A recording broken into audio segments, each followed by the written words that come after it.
Bombay cutting blouse বলেন বা ভিসের cutting blouse বলেন, দোনোটা ব্লাউজে অনেক কঠিন। আসসালামু আলাইকুম, সবাই কেমন আছেন?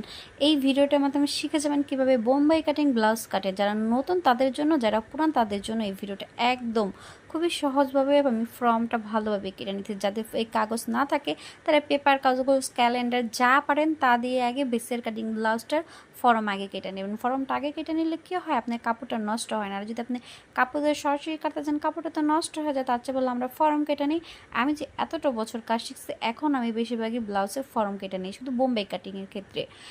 আমি এখানে কাপড় ধুয়ে ওয়াশ করে নিয়েছি, 2 ভাজের মাধ্যমে আমি সুন্দর করে কাটিং কেটে নিতে চাই। অবশ্যই হ্যাঁ, যারা আমার চ্যানেলটাকে নতুন দেখতেছেন তারা আমার পেজটাকে একটু ফলো দিয়ে আমার কমেন্টের মাধ্যমে বলবেন কী কী আপনারা পারেন না, কী শিখতে চান। এখানে আমি প্রত্যেকটা ফর্ম সমানভাবে কেটে নিতে চাই। আর এটা একদম খেয়াল করতে হবে, কেন এখানে বোম্বাই কাটিং ব্লাউজটা 6 পিস হয়। প্রত্যেকটা টুকরো যদি আপনি খেয়াল না করেন, তাহলে এই টুকরোগুলো জয়েন দিতে গেলে আপনার মাথা একদম খারাপ হয়ে যাবে। তখন আপনারা বুঝবেনই না কীভাবে কী কাটলেন। আপনারা যদি প্রতিনিয়ত ভিডিও দেখতে চান, আমার চ্যানেলটাকে ফলো দেওয়া দিবেন। আর অবশ্যই কমেন্টের মাধ্যমে বলবেন কী কী দেখতে চান। আল্লাহ হাফেজ।